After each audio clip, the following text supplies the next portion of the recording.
बिस्मिल्लाहिर्रहमानिर्रहीम। अस्सलाम वालेकुम डियर स्टूडेंट, कैसे हैं आप? उम्मीद है सब ठीक ठाक होंगे। केमिस्ट्री क्लास 10th क्लास की केमिस्ट्री के बारे में अब हम पढ़ेंगे। हमारा जो आपका आज का टॉपिक है वो है इक्विलिब्रियम कांस्टेंट और इसके यूनिट्स। 10th क्लास की केमिस्ट्री और उसका चैप्टर नंबर 9th है। हमारा जो आज का टॉपिक है वो है इक्विलिब्रियम कांस्टेंट और इसके यूनिट्स। हम इसमें सबसे पहले पढ़ेंगे कि इक्विलिब्रियम क्या है। इक्विलिब्रियम हम पहले भी पढ़ चुके हैं कि इक्विलिब्रियम क्या होता है। इक्विलिब्रियम जो है ये एक ताल्लुक है जिसमें इक्विलिब्रियम कांस्टेंट ये एक ताल्लुक है जिसमें प्रोडक्ट्स के मोलर कंसंट्रेशन के हासिल ज़रब और रिएक्टेंट्स के मोलर कंसंट्रेशन के हासिल ज़रब के दरमियान में एक निस्बत है। इक्विलिब्रियम कांस्टेंट हम पहले भी पढ़ चुके हैं। इक्विलिब्रियम कांस्टेंट क्या होता है? इक्विलिब्रियम कांस्टेंट जो है ये मतवाजन कीमे मसावात में प्रोडक्ट्स के मोलर कंसंट्रेशन के हासिल ज़रब और रिएक्टेंट्स के मोलर कंसंट्रेशन के हासिल ज़रब के दरमियान एक निस्बत है। तो प्रोडक्ट्स के मोलर कंसंट्रेशन के हासिल ज़रब और रिएक्टेंट्स के मोलर कंसंट्रेशन के हासिल ज़रब के दरमियान में क्या है? एक निस्बत है, जबकि हर एक की कंसंट्रेशन पर उनका कोएफिशिएंट बतौर कुव्वत-ए-नमा लगाया गया हो। तो ये था इक्विलिब्रियम कांस्टेंट। इक्विलिब्रियम कांस्टेंट हम पहले भी पढ़ चुके हैं। इसको Kc से ज़ाहिर करते हैं इक्विलिब्रियम कांस्टेंट को। तो Kc बराबर है, हम इसको एक इक्वेशन की फॉर्म में लिखते हैं। Kc बराबर है प्रोडक्ट्स के मोलर कंसंट्रेशन का हासिल ज़रब, हर एक की मोलर कंसंट्रेशन पर इनका कोएफिशिएंट बतौर कुव्वत-ए-नमा लगाया गया हो, बटा रिएक्टेंट्स के मोलर कंसंट्रेशन का हासिल ज़रब, इसमें भी हर एक की मोलर कंसंट्रेशन पर उनका कोएफिशिएंट बतौर कुव्वत-ए-नमा लगाया गया हो। तो ये था Kc इक्विलिब्रियम कांस्टेंट। ये एक इक्विलिब्रियम कांस्टेंट ये क्या है? इक्विलिब्रियम कांस्टेंट ये एक मुतवाज़िन कीमे मसावात में प्रोडक्ट्स के मोलर कंसंट्रेशन के हासिल ज़रब और रिएक्टेंट के मोलर कंसंट्रेशन के हासिल ज़रब के दरमियान निस्बत है, जबकि हर एक की कंसंट्रेशन पर इनका कोएफिशिएंट बतौर कुव्वत-ए-नमा लगाया गया हो। तो ये था इक्विलिब्रियम कांस्टेंट। हम इक्विलिब्रियम कांस्टेंट के बारे में पहले भी पढ़ चुके हैं। जबकि हर एक की कंसंट्रेशन पर इनका कोएफिशिएंट बतौर कुव्वत-ए-नमा लगाया गया हो, मतलब ये है कि जितने मोल होते हैं वो जो मोल की तादाद होती है वो कुव्वत-ए-नमा की शक्ल में ऊपर चली जाती है, उसको कोएफिशिएंट को बतौर कुव्वत-ए-नमा कहते हैं। Kc हम पहले भी पढ़ चुके हैं। Kc बराबर है प्रोडक्ट्स के मोलर कंसंट्रेशन का हासिल ज़रब बटा रिएक्टेंट्स के मोलर कंसंट्रेशन का हासिल ज़रब। तो ये एक इक्विलिब्रियम कांस्टेंट का एक्सप्रेशन है। इक्विलिब्रियम कांस्टेंट को हम इस तरह से ज़ाहिर करते हैं। ये रिवर्सिबल रिएक्शन में ये इक्विलिब्रियम कांस्टेंट है। इसको लिखने के लिए हमें ये जो इक्विलिब्रियम कांस्टेंट का एक्सप्रेशन है, इसको लिखने के लिए हमें किस चीज़ की ज़रूरत पड़ती है? वो यहाँ पर हम पढ़ते हैं कि हमें रिवर्सिबल रिएक्शन की जो इक्विलिब्रियम की मसावात है, रिवर्सिबल रिएक्शन की जो इक्विलिब्रियम की मसावात है, इसको लिखने के लिए हमें जो केमिकल रिएक्शन है उसका पता होना चाहिए। इसको लिखने के लिए हम मतवाज़न कीमे मसावात ये भी हमें जाननी ज़रूरी होती है। रिवर्सिबल रिएक्शन का जो इक्विलिब्रियम की मसावात है, रिवर्सिबल रिएक्शन की जो इक्विलिब्रियम की मसावात जो हमने यहाँ पर लिखी है, ये रिवर्सिबल रिएक्शन की इक्विलिब्रियम की कीमी मसावात है। रिवर्सिबल रिएक्शन की जो इक्विलिब्रियम की मसावात है, इसको लिखने के लिए हमें मतवाज़न कीमे मसावात को जानना लाजमी है। मतवाज़न कीमे मसावात को जानना क्या? कीमे मसावात जो होती है उसमें एक तरफ रिएक्टेंट लिखे जाते हैं और फिर तीर का निशान लगाया जाता है और उससे फिर जो प्रोडक्ट बनते हैं वो लिखे जाते हैं और उसमें नंबर ऑफ मोल्स जो होते हैं उनको बैलेंस किया जाता है। ये मतवाज़न कीमे मसावात होती है। मतवाज़न कीमे मसावात जब हमें पता हो तो फिर हम उसके बाद ही ये इक्विलिब्रियम की मसावात को लिख सकते हैं। तो इक्विलिब्रियम की मसावात को लिखने का जो रवायती तरीक़ाकार है, इक्विलिब्रियम की जो मसावात है उसको लिखने का जो रवायती तरीक़ाकार है वो ये है कि प्रोडक्ट्स की जानब मौजूद अशिया को न्यूमिनेटर और रिएक्टेंट की जानब अशिया को डिनोमिनेटर के तौर पर लिखा जाता है। यानी जो प्रोडक्ट्स के तौर पर जो अशिया होती हैं उनको ये जो बटा है उसके ऊपर लिखते हैं, न्यूमिनेटर कहलाता है, और जो रिएक्टेंट की मतलब जो चीज़ें होती हैं उनको हम डिनोमिनेटर यानी बटे के नीचे लिखते हैं। तो ये रवायती तरीक़ाकार है जिसमें हम इक्विलिब्रियम की जो रिवर्सिबल रिएक्शन की जो इक्विलिब्रियम की मसावात है वो लिखते हैं। तो उसके लिए सबसे पहले हमें मतवाज़न कीमिया मसावात का पता होना चाहिए। मतवाज़न कीमिया मसावात का जब हमें पता चल जाता है तो फिर हम उसके जो तरीक़ाकार है वो ये है कि प्रोडक्ट्स को ऊपर लिखते हैं और रिएक्टेंट्स को नीचे लिखा जाता है। तो ये एक रिवर्सिबल रिएक्शन की इक्विलिब्रियम की मसावात बन जाती है। तो रिवर्सिबल रिएक्शन की इक्विलिब्रियम की जो मसावात है वो हमने लिखने के बारे में पढ़ा है कि रिवर्सिबल रिएक्शन की जो इक्विलिब्रियम की मसावात है वो हम किस तरह से लिख सकते हैं। तो दोबारा फिर पढ़ लेते हैं कि रिवर्सिबल रिएक्शन की जो इक्विलिब्रियम की मसावात है उसको लिखने के लिए सबसे पहले हमें मतवाज़न कीमिया मसावात ये पता होना चाहिए। मतवाज़न कीमिया मसावात, इसके बारे में जब हमें पता होगा तो फिर हम जो रवायती तरीक़ाकार है वो ये है कि प्रोडक्ट्स की जानब जो अशिया होती हैं उनको ऊपर लिखते हैं और जो रिएक्टेंट्स की जानब की जो अशिया होती हैं उनको डिनोमिनेटर के तौर पर लिखते हैं। जब हम लिख लेते हैं तो वो बन जाती है रिवर्सिबल रिएक्शन की इक्विलिब्रियम की मसावात।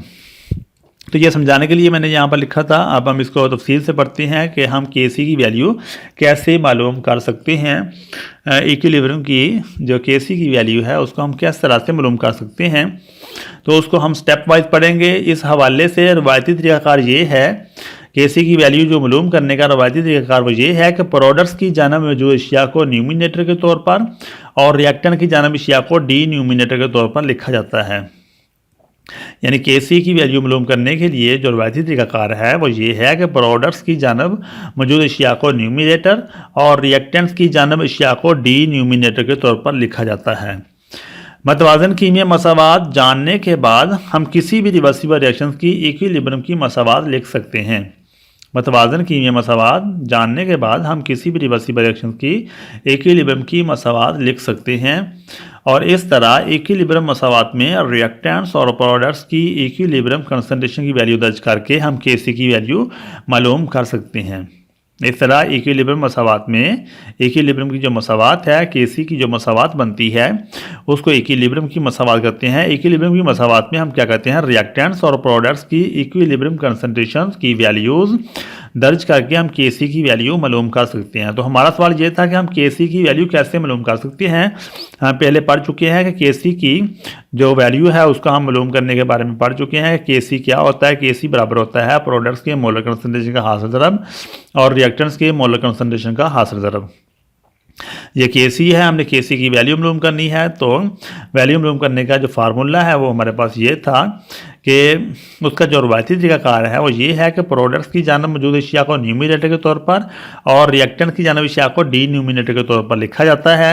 और फिर हमने पढ़ा है कि मतवाज़न कीमिया मसावात जानने के बाद हम किसी भी रिवर्सिबल रिएक्शन की इक्विलिब्रियम मसावात लिख सकते हैं। और इस तरह इक्विलिब्रियम मसावात में रिएक्टेंट्स और प्रोडक्ट्स की इक्विलिब्रियम कंसंट्रेशन की वैल्यूज़ दर्ज करके हम Kc की वैल्यू मालूम कर सकते हैं। तो ये था Kc की वैल्यू मालूम करने का तरीक़ाकार। Kc की वैल्यू मालूम करने का तरीक़ाकार ये था कि उसमें जो न्यूमिनेटर में मौजूद अशिया होती हैं उनको प्रोडक्ट्स की जानब जो अशिया होती हैं उनको न्यूमिनेटर पर लिखते हैं यानी ऊपर लिखते हैं बटे के, और जो रिएक्टेंट की जानब अशिया होती हैं उनको डिनोमिनेटर रखते हैं यानी बटे के नीचे रखते हैं। और ये Kc की वैल्यू, ये Kc की जो इक्विलिब्रियम मसावात है वो आ जाती है। लेकिन मतवाज़न कीमिया मसावात का जानना ये बहुत ज़रूरी है।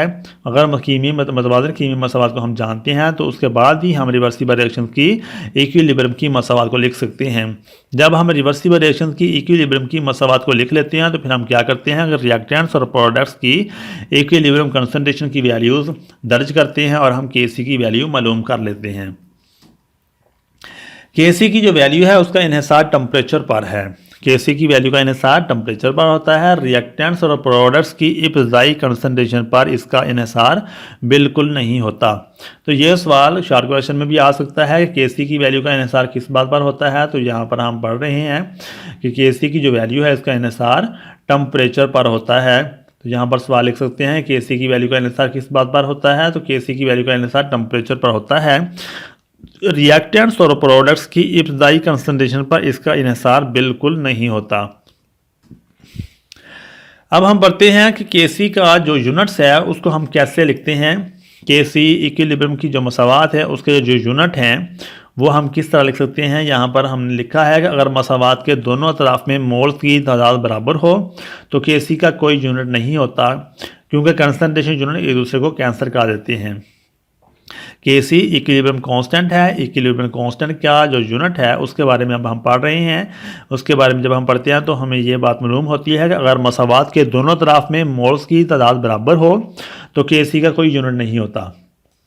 अगर मसावात के दोनों तरफ में मोल की तादाद बराबर ना हो तो फिर क्या बराबर हो, अगर मोल की तादाद बराबर ना हो तो फिर Kc का यूनिट होगा। तो Kc का यूनिट उस वक्त नहीं होता जब मोल्स की तादाद दोनों तरफ में बराबर होती है, तो Kc का यूनिट नहीं होता क्योंकि कंसंट्रेशन यूनिट एक दूसरे को कैंसिल कर देते हैं। तो यहाँ पर हम बात कर रहे हैं कि Kc की जो यूनिट है उसको कैसे मालूम करना है। हमने Kc का यूनिट मालूम करने के लिए दो बातें ज़हन नशीन कर लें। एक बात यह है कि अगर मसावात की दोनों तरफ में मोल्स की तादाद बराबर है तो फिर Kc का यूनिट नहीं होता। और दूसरी बात यह है कि अगर मसावात के दोनों तरफ में मोल्स की तादाद बराबर ना हो तो फिर Kc का यूनिट होता है। मिसाल के तौर पर उस हालत में जब Kc का कोई यूनिट नहीं होता, जो मसावात है उसके दोनों तरफ में मोल्स की तादाद बराबर है तो उसमें Kc का यूनिट नहीं होता। इसकी हम मिसाल पढ़ लेते हैं कि मिसाल के तौर पर ये एक हमारे पास इक्वेशन है H2 + I2 = 2HI। तो ये वाला जो तीर का निशान है ये रिवर्सिबल रिएक्शन की अलामत है। रिवर्सिबल रिएक्शन इसमें ये वाले जो H2 और I2 हैं ये क्या हैं, ये रिएक्टेंट हैं। रिएक्टेंट में नंबर ऑफ मोल्स की तादाद हमें नज़र आ रही है। ये 1 मोल हाइड्रोजन का है और 1 मोल आयोडीन का है। तो ये दोनों मिलाकर कितने मोल्स बन जाते हैं, ये 2 मोल्स बनते हैं। और इस तरफ जो प्रोडक्ट है, प्रोडक्ट की जानब हम देखते हैं यहाँ पर 2 लिखा हुआ है, कोएफिशिएंट 2 है 2HI। तो इसका जो नंबर ऑफ मोल है ये भी 2 है। तो नंबर ऑफ मोल्स की तादाद बराबर है। इक्वेशन के दोनों साइडों पर, मसावात के दोनों साइडों पर नंबर ऑफ मोल कितने हैं, 2 हैं, बराबर हैं। तो इस सूरत में हमने पढ़ा है कि Kc का कोई यूनिट नहीं होता। Kc इसकी जब हम Kc का इक्विलिब्रियम कांस्टेंट लिखते हैं तो हम कहते हैं प्रोडक्ट का हासिल ज़रब या प्रोडक्ट यहाँ पर HI है तो HI की कंसंट्रेशन ऊपर पावर 2, जो इक्वेशन का कोएफिशिएंट है उसको हमने 2 लिख दिया, उसकी पावर बना दिया। तो नीचे इसके रिएक्टेंट आ जाएंगे H2 + I2 और H2 + I2 इसके कोई भी पावर नहीं आ रही क्योंकि इनके मोल्स 1 हैं तो एक ही पावर नहीं होती। तो ये H2 + I2 आ गया। तो जब हम इसके नंबर ऑफ मोल्स की सूरत में लिखते हैं तो फिर हम क्या कहते हैं कि मोल पर डेसीमीटर क्यूब, जो HI है उसका मोल पर डेसीमीटर क्यूब आ जाएगा। मोल पर डेसीमीटर क्यूब का फिर ये स्क्वायर है तो इसके ऊपर स्क्वायर लगा देंगे और नीचे H2 जो है उसका मोल पर डेसीमीटर क्यूब है। फिर I2 का मोल पर डेसीमीटर क्यूब है। तो मोल पर डेसीमीटर क्यूब ये आपस में सारे कैंसिल हो जाते हैं तो इसका कोई यूनिट नहीं होता। तो ये एक बहुत अच्छी मसावात है, ये बहुत अच्छी तरह से समझ में आ रही है कि अगर मसावात के दोनों तरफ में मोल्स की तादाद बराबर हो तो Kc का कोई यूनिट नहीं होता। अब हम पढ़ते हैं अगर मसावात के दोनों तरफ में मोल्स की तादाद बराबर ना हो तो फिर Kc का क्या होता है, यूनिट होता है। अगर मसावात के दोनों तरफ में मोल्स की तादाद बराबर ना हो तो फिर Kc का यूनिट होता है। इस सूरत में हम पढ़ते हैं मिसाल के तौर पर जैसे हमारे पास ये एक मसावात है N2 + 3H2 तो इससे हमें हासिल होता है 2NH3। N2 + 3H2 = 2NH3। तो प्रोडक्ट्स में हम देखते हैं मोल्स की तादाद कितनी है। प्रोडक्ट है ये वाली, प्रोडक्ट में मोल्स की तादाद कितनी है, N2 का 1 मोल और 3H2 का 3 मोल। तो ये कुल मिलाकर 4 मोल्स बनते हैं। 4 मोल रिएक्टेंट हैं तो इससे बनता है प्रोडक्ट के कितने मोल बनते हैं, 2 मोल बनते हैं। तो इस तरह इसमें जो नंबर ऑफ मोल है वो बराबर नहीं है। मसावात के दोनों तरफ में मोल्स की तादाद जो है वो बराबर नहीं है। इस सूरत में Kc का जो यूनिट है वो होता है। इसकी Kc की वैल्यू देखते हैं। Kc की वैल्यू ये NH3 का स्क्वायर, NH3 इसकी जो कंसंट्रेशन है उसका 2 आ जाएगा क्योंकि 2 मोल्स हैं। तो नीचे रिएक्टेंट आ जाएंगे N2 की कंसंट्रेशन ज़रब H2 की कंसंट्रेशन 3। H2 के साथ ये 3 था तो 3 हमने इसके ऊपर कोएफिशिएंट को कुव्वत नमाई बना दिया तो H2 की कुव्वत 3। इस तरह जब हम इनको नंबर ऑफ मोल्स की सूरत में लिखते हैं तो NH3 ये number moles per decimetre cube mole per decimetre cube, तो स्क्वायर आ जाएगा, जो स्क्वायर पीछे हम छोड़ के आए थे वही स्क्वायर इसके ऊपर आ जाएगा। और नीचे N2 के मोल पर डेसीमीटर क्यूब है, उसके ऊपर स्क्वायर नहीं है, तो मोल पर डेसीमीटर क्यूब का क्यूब, तो क्यूब क्योंकि यहाँ पर H2 के ऊपर 3 मौजूद था, इसलिए हमने मोल पर डेसीमीटर के ऊपर 3 लिख दिया। तो अब हम इसको काटते हैं, इसको कैंसिल करते हैं, तो ये कैंसिल जब हम करते हैं तो 1/मोल पर डेसीमीटर क्यूब का स्क्वायर आ जाता है, मोल पर डेसीमीटर क्यूब का स्क्वायर बचता है। और जब हम इसको क्रॉस मल्टीप्लाई करते हैं तो ये हो जाएगा मोल्स पर स्क्वायर और डेसीमीटर का 6। तो ये इस तरह इसका यूनिट बन जाता है, क्योंकि इसमें नंबर ऑफ मोल्स की तादाद जो है वो बराबर नहीं थी, इसलिए केसी का यूनिट मौजूद है, जो हमने अभी डिटर्मिन किया है, केसी का यूनिट मालूम किया है। इस तरह केसी का जो यूनिट है वो हम मालूम कर सकते हैं। हमारे पास मिसाल है, मिसाल 9.1, इसको देखते हैं। जब हाइड्रोजन 25 डिग्री सेंटीग्रेड पर आयोडीन के साथ रिएक्ट करके हाइड्रोजन आयोडाइड बनाती है तो मंदरजा ज़ैर रिवर्सिबल रिएक्शंस होता है। ये वाला रिएक्शन होता है H2 + I2 = 2HI। Number of mole दोनों साइड पर बराबर हैं, 2-2 मोल हैं। अगर इक्विलिब्रियम की हालत में कंसंट्रेशन मंदरजा ज़ैल हो, तो ये कंसंट्रेशन दी हुई है। इक्विलिब्रियम की हालत में जो कंसंट्रेशन है वो H2 की कंसंट्रेशन है 0.05 मोल पर डेसीमीटर क्यूब, I2 की कंसंट्रेशन है 0.06 मोल पर डेसीमीटर क्यूब और HI की कंसंट्रेशन है 0.49 मोल पर डेसीमीटर क्यूब। अगर ये कंसंट्रेशन मौजूद हों इक्विलिब्रियम की हालत में, तो फिर इस रिएक्शन के इक्विलिब्रियम कांस्टेंट की वैल्यू मालूम करें, यानी Kc की वैल्यू मालूम करें। तो ये हमारे पास क्वेश्चन है, यहाँ से जब हाइड्रोजन से शुरू होता है क्वेश्चन, और यहाँ पर इक्विलिब्रियम कांस्टेंट Kc की वैल्यू मालूम करें।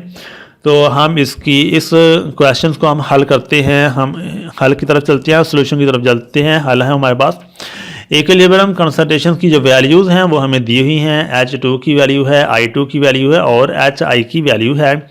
ये हमारे पास बैलेंस्ड केमिकल इक्वेशन है। बैलेंस्ड केमिकल इक्वेशन को हम याद कर लेते हैं। H2 + I2 = 2HI ये बनता है।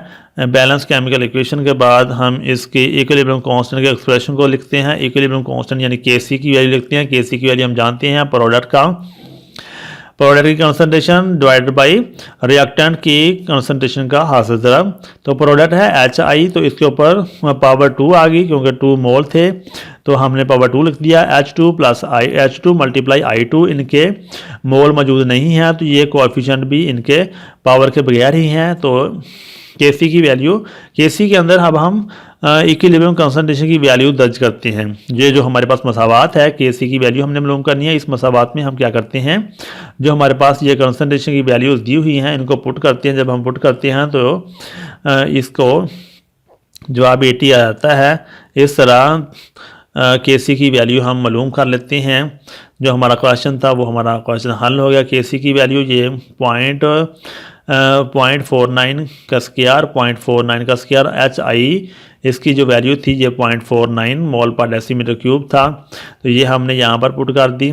और H2 की वैल्यू यहाँ से हमने ली, H2 इसकी वैल्यू 0.05 मोल पर डेसीमीटर क्यूब ये हमने पुट कर दी, और 0.06 मोल पर डेसीमीटर क्यूब हमने पुट कर दी। इसको जब हम हल करेंगे तो ये आ जाएगा 0.2401 डिवाइडेड बाई 0.0030। तो इसको जब हम हल करेंगे तो जवाब 80 आ जाएगा। तो ये इक्विलिब्रियम कांस्टेंट की वैल्यू है। हमारे पास एक और मिसाल है, मिसाल 9.2 है। उसमें हैबर्स के प्रोसेस की मदद से 500 डिग्री सेंटीग्रेड पर हाइड्रोजन और नाइट्रोजन रिएक्शन से अमोनिया बनने की केमिकल मसावात दर्ज झैल है। ये मसावात है हमारे पास N2 + 3H2 = 2NH3। तो इसमें नंबर ऑफ मोल्स डिफरेंट हैं। ये 1 मोल, ये 1 मोल, ये 4 मोल्स, ये 4 मोल्स हैं, और ये 2 मोल NH3 बना रहे हैं। अगर इन गैसेस की इक्विलिब्रियम कंसंट्रेशन ये हों, नाइट्रोजन की कंसंट्रेशन है 0.602 मोल पर डेसीमीटर क्यूब, हाइड्रोजन की है 0.420 मोल पर डेसीमीटर क्यूब, और अमोनिया की है 0.113 मोल पर डेसीमीटर क्यूब। तो Kc की वैल्यू क्या होगी? Kc की वैल्यू हमने मालूम करनी है। तो हम सोल्यूशन की तरफ चलते हैं, हल करते हैं इसको। इक्विलिब्रियम कंसंट्रेशन की वैल्यूज हमें ऑलरेडी मालूम है, नाइट्रोजन की, हाइड्रोजन की और अमोनिया की इक्विलिब्रियम कंसंट्रेशन की वैल्यू मौजूद है। हमारे पास इक्विलिब्रियम की जो मसावात है वो भी मौजूद है। N2 + 3H2 = 2NH3। हम Kc की वैल्यू लिख लेते हैं। इक्विलिब्रियम कांस्टेंट के एक्सप्रेशन को हम इस तरह से ज़ाहिर करते हैं, Kc = NH3 का स्क्वायर, NH3 की कंसंट्रेशन, उसके ऊपर 2 क्योंकि 2 मोल मौजूद हैं, और नीचे आ जाएंगे रिएक्टेंट N2 की कंसंट्रेशन ज़रब H2 की कंसंट्रेशन पावर 3 क्योंकि 3 मोल थे। तो इसके अंदर हम वैल्यूज़ पुट करते हैं। वैल्यूज़ को जब हम पुट करते हैं तो हमारे पास जो वैल्यू आती है वो Kc बराबर है 0.113 इसका स्क्वायर। ये हमने यहाँ से ली है NH3 की जो कंसंट्रेशन है अमोनिया, इसको NH3 कहते हैं। NH3 की वैल्यू हमने 0.113 मोल पर डेसीमीटर क्यूब लिया।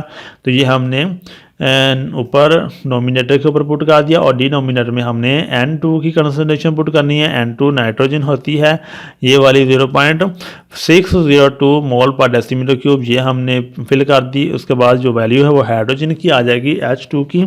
तो H2 की जो वैल्यू है वो हम 0.420 मोल पुट कर दी, उसको पावर 3 है क्योंकि 3 मोल हमारे मसावात से लिए थे। तो 3 मोल ऊपर इसके क्यूबोसमाइक शक्ल में आ गए, जिसको जब हम कैलकुलेट करते हैं तो ये वाली आ जाती है 0.286 मोल पर स्क्वायर डेसीमीटर क्यूब 6। तो डेसीमीटर DM का 6 ये इसकी क्यूबोसमाइक 6 बन जाती है। तो इस तरह हम इक्विलिब्रियम की वैल्यू Kc की वैल्यू मालूम कर लेते हैं। हमारे पास एक और मिसाल है, मिसाल 9.3 है। एक खास टेम्परेचर पर PCl5 बनाने के लिए PCl3 और Cl2 में रिएक्शन के दौरान इक्विलिब्रियम कांस्टेंट की वैल्यूज़ 0.13 मोल पर डेसीमीटर क्यूब है। अगर PCl3 और Cl2 की इक्विलिब्रियम कंसंट्रेशन की वैल्यूज़ 10 मोल पर डेसीमीटर क्यूब और 0.29 मोल पर डेसीमीटर क्यूब हो तो PCl5 की इक्विलिब्रियम कंसंट्रेशन क्या होगी। तो ये हमने इक्विलिब्रियम कंसंट्रेशन PCl5 की मालूम करनी है। तो इसके लिए हमारे पास हल जो है मौजूद है। हमारे पास जो वैल्यूज़ हैं वो दी हुई हैं, इक्विलिब्रियम कंसंट्रेशन की वैल्यूज़ हमें दी हुई हैं। Kc की वैल्यू भी मौजूद है, PCl3 की वैल्यू मौजूद है और Cl2 की मौजूद है। हमने PCl5 की वैल्यू मालूम करनी है। तो हम बैलेंस केमिकल इक्वेशन लिखते हैं PCl3 plus Cl2 is equal to PCl5। PCl3 plus Cl2 is equal to PCl5। ये बैलेंस केमिकल इक्वेशन हम Kc की वैल्यू यहाँ पर लिखते हैं। Kc बराबर आ जाएगा PCl5 की कंसंट्रेशन डिवाइड बाई PCl3 की कंसंट्रेशन मल्टीप्लाई Cl2 की कंसंट्रेशन। तो इसके अंदर हम इनकी वैल्यूज़ पुट करते हैं। Kc की जगह पर Kc की वैल्यू जब हमें दी हुई है क्वेश्चन के अंदर वो पुट कर देंगे, Kc की वैल्यू Kc में पुट कर देंगे और PCl3 की वैल्यू हम PCl3 में नीचे इसमें यहाँ पर पुट कर देंगे और Cl2 की वैल्यू हम Cl2 के जगह पर पुट कर देंगे। तो ऊपर PCl5 रह जाएगा, PCl5 हमारा बराबर के इस साइड पर आ जाएगा और बाकी दूसरी साइड पर चले जाएंगे और इसको हम यूँ हल कर लेंगे। तो ये हमने वैल्यूज़ पुट कर ली हैं। तो PCl5 हमारे पास बच गया है, PCl5 की हम वैल्यू यूँ मालूम कर लेंगे। तो ये जब इसको कैलकुलेट करते हैं तो इसकी वैल्यू आती है 11.7 मोल्स पर मोल डेसीमीटर क्यूब। तो ये उसकी PCl5 की जो कंसंट्रेशन है वो हमें मालूम हो जाती है।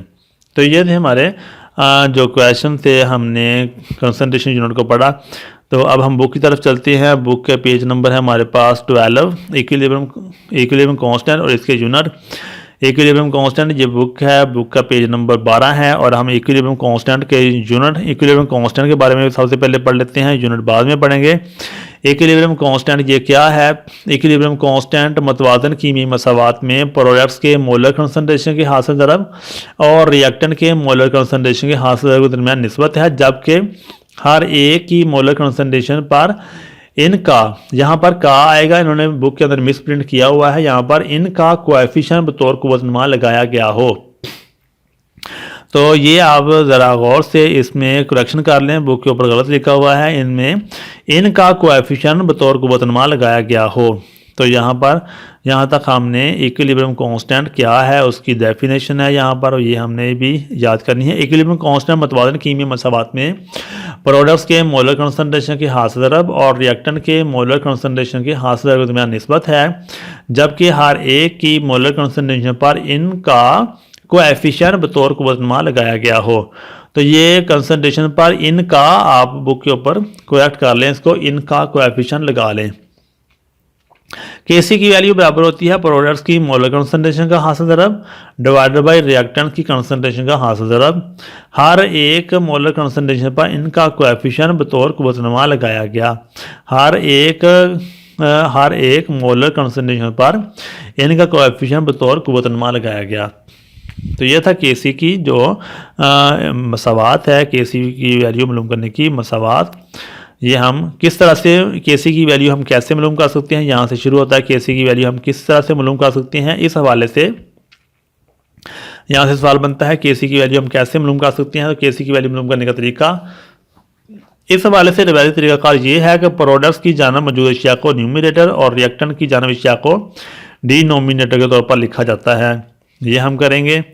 और मतवाजन कीमिया मसावात जानने के बाद हम किसी भी रिवर्सिबल रिएक्शन की इक्विलिब्रियम की मसावात लिख सकते हैं। इस तरह इक्विलिब्रियम मसावात में रिएक्टेंट और प्रोडक्ट की इक्विलिब्रियम कंसंट्रेशन की वैल्यू दर्ज करके हम केसी की वैल्यू मालूम कर सकते हैं। तो यह था कि केसी की वैल्यू हम किस तरह से मालूम कर सकते हैं। केसी की वैल्यू का इन्हिसार किस बात पर है? केसी की वैल्यू का इन्हिसार टेम्परेचर पर है। रिएक्टेंट्स और प्रोडक्ट की इब्तदाई कंसंट्रेशन पर इसका इन्हिसार बिल्कुल नहीं होता। मसावातें दी गई हैं तो वो उसको हम बाद में पढ़ेंगे। अब हम ये पढ़ते हैं केसी का यूनिट होता है या नहीं होता। अगर मसावात के दोनों तरफ में मोल्स की तादाद बराबर हो तो केसी का कोई यूनिट नहीं होता, क्योंकि कंसंट्रेशन यूनिट एक दूसरे को कैंसिल कर देते हैं। मिसाल के तौर पर H2 + I2 = 2HI, तो इसमें दोनों तरफ दो दो मोल्स मौजूद हैं, तो केसी का यूनिट मौजूद नहीं है। केसी का कोई यूनिट नहीं है क्योंकि कैंसिल हो गए यूनिट आपस में, तो केसी का यूनिट नहीं है। ऐसा रिएक्शन जिसमें मतवाजन कीमिया मसावात में रिएक्टेंट और प्रोडक्ट के मोल की तादाद बराबर नहीं होती।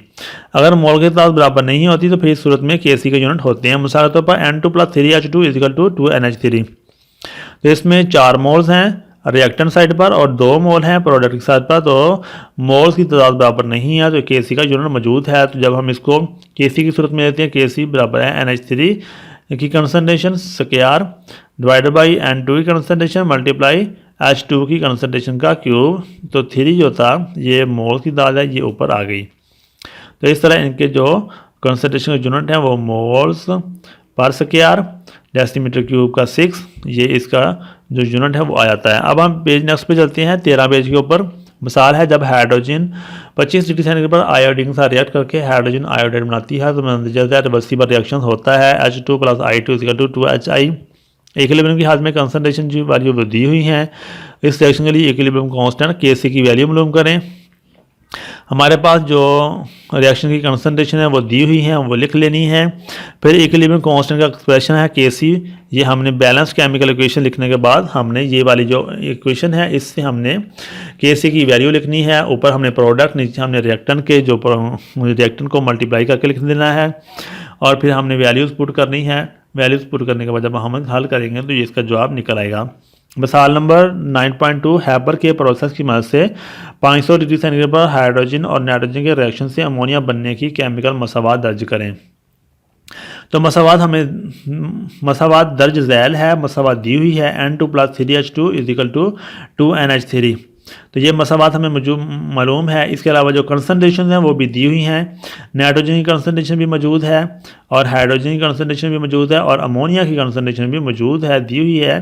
केसी की वैल्यू क्या होगी, तो हम इसको पहले भी हल कर चुके हैं। अब हम नेक्स्ट पेज पर चलते हैं। 40 के ऊपर इक्विलिब्रियम की कंसंट्रेशन आपने लिख लेनी है जब हमने हल करना है। इक्विलिब्रियम की कंसंट्रेशन लिखने के बाद फिर इक्विलिब्रियम कांस्टेंट का एक्सप्रेशन लिखना है। केसी वो NH3 यानी प्रोडक्ट का हासिल ज़रब बड़ा रिएक्टेंट का हासिल ज़रब, तो ये लिखने के बाद हम वैल्यू पुट करेंगे तो इसका जो जवाब है वो 0.286 मोल पर मोल स्क्वायर और डेसीमीटर क्यूब का 6 DM का 6 आ जाएगा।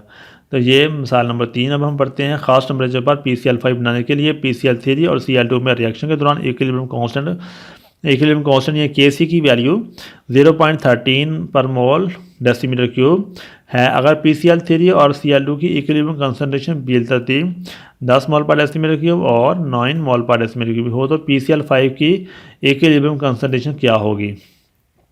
सबसे पहले हमने जो कंसंट्रेशन दी हुई है उनको लिख लेना है। ये हम हल कर रहे हैं। इक्विलिब्रियम की जो कंसंट्रेशन है वो आपने लिख ली है सारी, और फिर हम इक्विलिब्रियम की जो बैलेंस की मसावात है PCl3 + Cl2 = PCl5 ये लिख लिया है। PCl5 लिखने के बाद हम इक्विलिब्रियम का जो इक्विलिब्रियम कांस्टेंट एक्सप्रेशन है केसी वो लिखेंगे। वो हम प्रोडक्ट बटा रिएक्टेंट का हासिल ज़रब लिखेंगे। तो लिखने के बाद हम वैल्यूज़ पुट कर देंगे तो इसकी जो वैल्यू है वो 11.7 पर मोल डेसीमीटर क्यूब आ जाएगी। तो ये था हमारा आज का सबक जिसमें हमने इक्विलिब्रियम कांस्टेंट क्या है और इसके जो यूनिट्स हैं उसके बारे में पढ़ा है। उम्मीद है कि जो हमने पढ़ा है वो आपको अच्छी तरह से समझ में आ गया होगा। इस तरह की वीडियो आप तक इंशाल्लाह पहुँचती रहेंगी। हमारे चैनल को सब्सक्राइब कर लें ताकि जो भी वीडियो बने वो आप तक पहुँचती रहे। अल्लाह ताला हम सब का हामी नासर हो। अल्लाह हाफिज़।